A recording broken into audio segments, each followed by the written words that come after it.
తెలంగాణ మంత్రివర్గ విస్తరణకు దాదాపుగా కసరత్తు ఖరారైనట్టుగా చెప్పుకోవాలి. ఎందుకంటే ఢిల్లీ పర్యటన ముగించుకున్న ముఖ్యమంత్రి రేవంత్ రెడ్డి దీని మీద కసరత్తు చేశారు. ఎవరిని మంత్రివర్గంలో కొత్తగా ప్లేస్ కల్పించాలనే అంశానికి సంబంధించి అధిష్టానం దగ్గర ఒక గ్రీన్ సిగ్నల్ తీసుకున్నట్టుగా తెలుస్తుంది. మనకు అందుతున్న సమాచారం ప్రకారం కొత్తగా 6 ఎమ్మెల్యేలని మంత్రులుగా తీసుకునే అవకాశం ఉన్నట్టుగా తెలుస్తూ ఉంది. డిసెంబర్ 7వ తారీఖున తెలంగాణలో కాంగ్రెస్ ప్రభుత్వం ఏర్పడింది. అప్పుడు 11 మంది అంటే డిప్యూటీ సీఎం బట్టి విక్రమార్కుడు ముఖ్యమంత్రి రేవంత్ రెడ్డితో కలుపుకొని మొత్తం 11 మందితో క్యాబినెట్ అనేది కూర్పును చేశారు. అన్ని సామాజిక వర్గాల్ని దృష్టిలో పెట్టుకొని ఈ క్యాబినెట్ కూర్పు అప్పట్లో చేసిన పరిస్థితి అయితే స్పష్టంగా కనిపించింది. తర్వాత లోక్సభ ఎన్నికల తర్వాత క్యాబినెట్ విస్తరణ ఉంటుందని తొలుత నుంచి కూడా చెప్పారు. ఎవరికైతే అప్పుడు క్యాబినెట్లో అవకాశం దక్కలేదో వాళ్ళందరికీ కూడా ఇప్పుడు అవకాశం వచ్చేలా చేస్తామని కూడా రేవంత్ రెడ్డి హామీ ఇచ్చిన పరిస్థితి అయితే ఉంది. అయితే గత 2 రోజులుగా ఢిల్లీ పర్యటనలో ఉన్న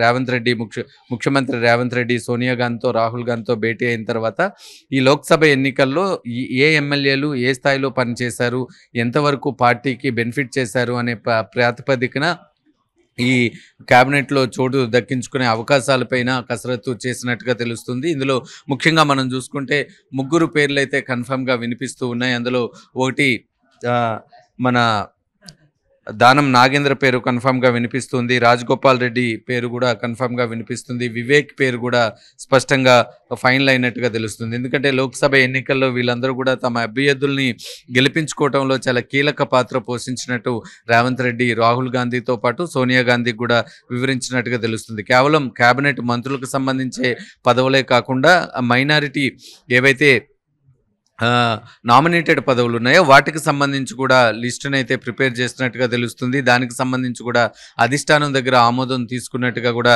సమాచారం అందుతుంది. ఓవరాల్గా చూసుకుంటే కొత్తగా ఒక 6 మంత్రులు అయితే క్యాబినెట్లో వచ్చే అవకాశాలు కనిపిస్తున్నాయి.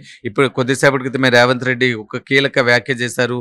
అన్ని శాఖలు ఫిల్ అయిపోయినాయి, కొత్తగా ఏ శాఖకు కూడా మంత్రి లేకుండా లేరు అని చెప్తున్నారు. అంటే ఇప్పుడున్న మంత్రుల్ని రీప్లేస్ చేస్తారా లేదంటే కొత్తగా మంత్రుల్ని కేటాయిస్తారా అనే దాని మీద కాస్త ఉత్కంఠ అయితే నెలకొంది. ప్రస్తుతం రేవంత్ రెడ్డి చేసిన ఈ వ్యాఖ్యలు కాస్త హాట్ టాపిక్గానే మారాయని చెప్పుకోవాలి. మరొక వైపు జీవన్ రెడ్డి తనకు ప్రాధాన్యత ఇవ్వటం లేదని ఇప్పటికే పార్టీలో అలకపాన్ పెక్కిన నేపథ్యంలో గత 3 రోజులుగా జీవన్ రెడ్డిని బుజ్జగింపులు చేస్తూ ఉన్నారు. అయితే జీవన్ రెడ్డికి మంత్రి పదవి ఇస్తారా లేదా అనేది కూడా ఇక్కడ కాస్త ఉత్కంఠగా మారిందనే చెప్పుకోవాలి. జీవన్ రెడ్డికి క్యాబినెట్లో అవకాశం రాకపోతే ఖచ్చితంగా బీజేపీలో జాయిన్ అవుతానని ఆయన కాంగ్రెస్ పెద్దలకి క్లియర్గా స్పష్టం చేసినట్టు తెలుస్తుంది. ఏదేమైనప్పటికీ కూడా మొత్తం 6 కొత్త మంత్రులు అయితే తెలంగాణ క్యాబినెట్లోకి రాబోతున్నారు. మరొక 2-3 రోజుల్లో క్యాబినెట్ విస్తరణ ఉండబోతుంది. ఈ 6 మంత్రుల్లో వివేక్ ఉన్నారు, రాజగోపాల్ రెడ్డి ఉన్నారు, దానం నాగేంద్ర కూడా చాలా గట్టిగా ప్రయత్నాలు చేస్తున్నట్టుగా మనకు సమాచారం అందుతూ ఉంది.